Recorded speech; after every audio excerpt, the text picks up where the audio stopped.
अच्छा, तो कल इलेक्ट्रिकल एनर्जी के बारे में हमने पढ़ा था कि इलेक्ट्रिकल एनर्जी उससे जो हम पावर हासिल करते हैं, इलेक्ट्रिकल पावर हासिल करेंगे। कौन सी पावर? इलेक्ट्रिकल पावर इससे हासिल करेंगे।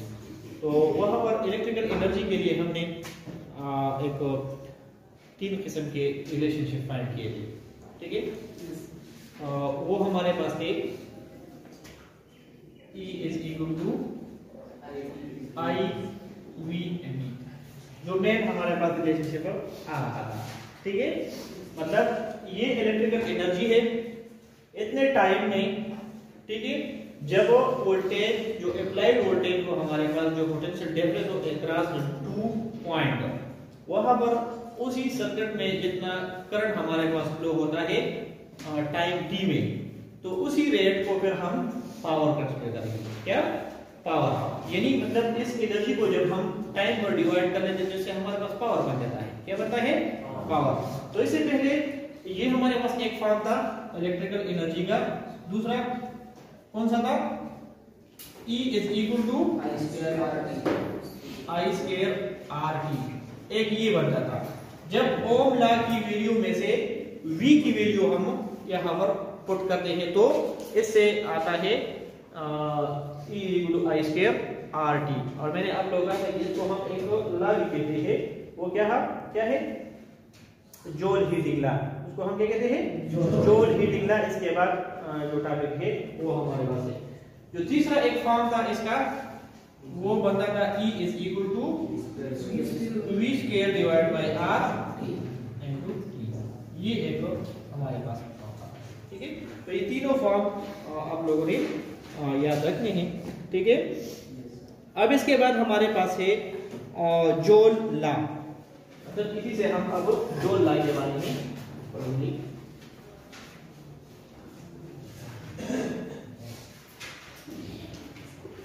जोल एक साइंटिस्ट है जिन्होंने एनर्जी के लिए यूनिट पेश किया। किस चीज के लिए? एनर्जी के लिए। एनर्जी का जो यूनिट है हमारे पास वो क्या है? जोल है। क्या है? जोल है, ठीक है ना।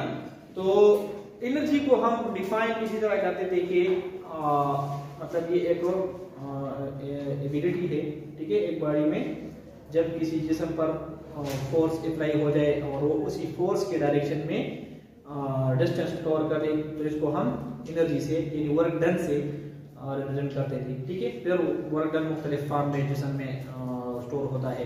अगर वो जिस्म हरकत में हो तो उसको हम काइनेटिक एनर्जी कहेंगे, ठीक है।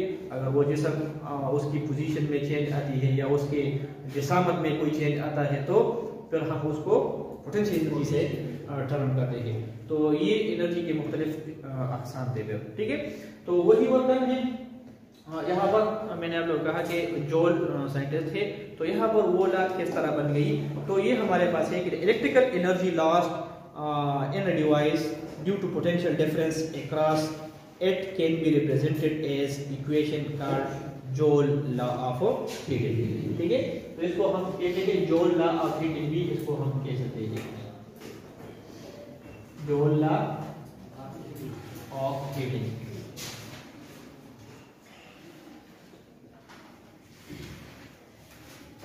तो इसको हम सिंपली एक डिफाइन करेंगे कि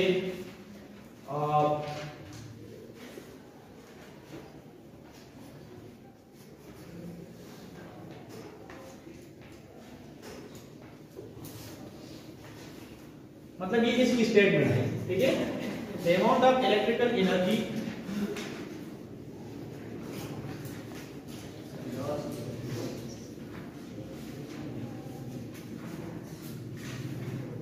consumed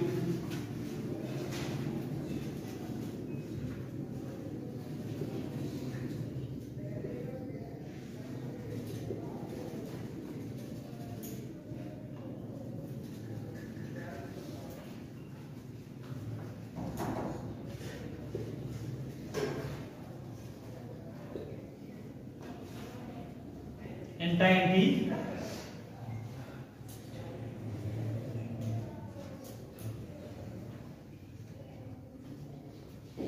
with potential difference V and current I is equal to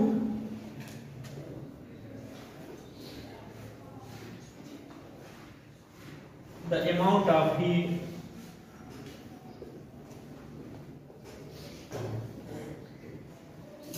produced in that circuit। ठीक है, समझ गए? मतलब जो एनर्जी, इलेक्ट्रिकल एनर्जी वहां पर इस्तेमाल होती है वो इस्तेमाल होती है in the production of heat in that circuit. उसी सर्किट में जितना अमाउंट ऑफ हीट प्रोड्यूस होता है वही हमारे पास इलेक्ट्रिकल एनर्जी के बराबर होता है। क्या होता है? इलेक्ट्रिकल एनर्जी के बराबर होता है। तो यहां से इन्होंने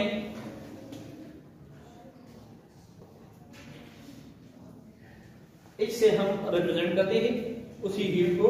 ठीक है, वो डायरेक्टली प्रोपोर्शनल होता है आई स्क्वायर और यहाँ पर आर और टी। इन तीनों को जो है ये डायरेक्टली प्रोपोर्शनल है। क्या है? जो आई की वैल्यू है वो स्क्वायर है हमारे पास। ठीक है, उसकी स्क्वायर वैल्यू मतलब इसका ये है, आगे जाकर आप लोग पढ़ेंगे, जो हमारे पास करंट है उसकी हम एवरेज वैल्यू लेंगे। क्या लेंगे? Average value. ठीक है, तो ये यहाँ पर वो स्क्वायर है, आर टी इनका ये बराबर है हमारे पास। ठीक है, तो यहाँ पर जो हमारे पास एक कांस्टेंट बनता है उसको हम जॉल कांस्टेंट या जॉल मैकेनिकल कांस्टेंट भी हम इसको कह सकते हैं। वो हमारे पास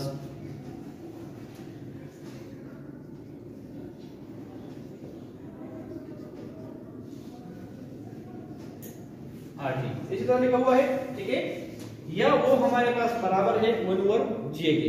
किस चीज के बराबर है? 1/J।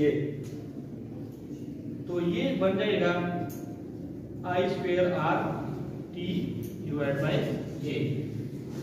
तो ये J जो हमारे पास आता है ये बराबर है कांस्टेंट के, जिसको हम कहते हैं जॉल कांस्टेंट। क्या कहते हैं इसको?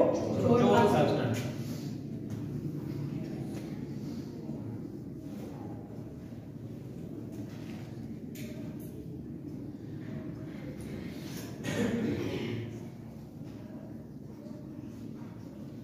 Constant of proportionality called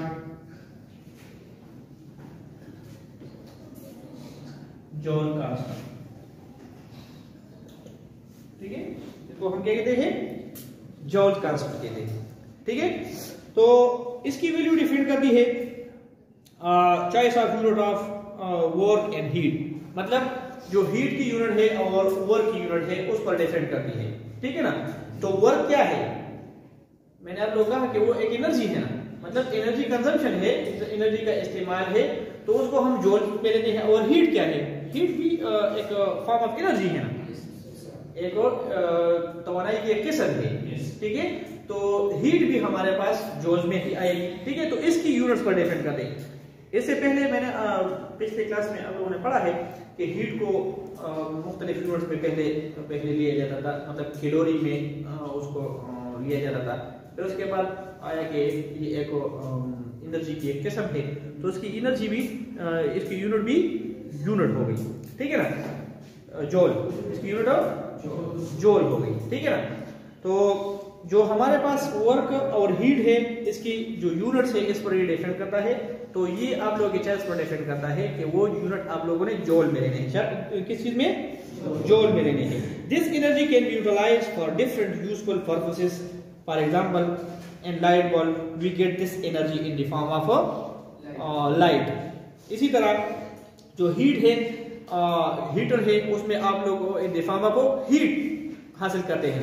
ठीक है, इसी तरह जो हमारे पास फैन है, इसको जब यही एनर्जी मिलती है तो वो कन्वर्ट हो जाती है वही इलेक्ट्रिकल एनर्जी किस चीज में?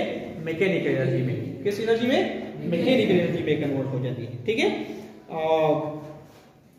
इसके बाद मैकेनिकल एनर्जी, हीट एनर्जी और ये सब हो गया। ठीक है, यहाँ तक ठीक है।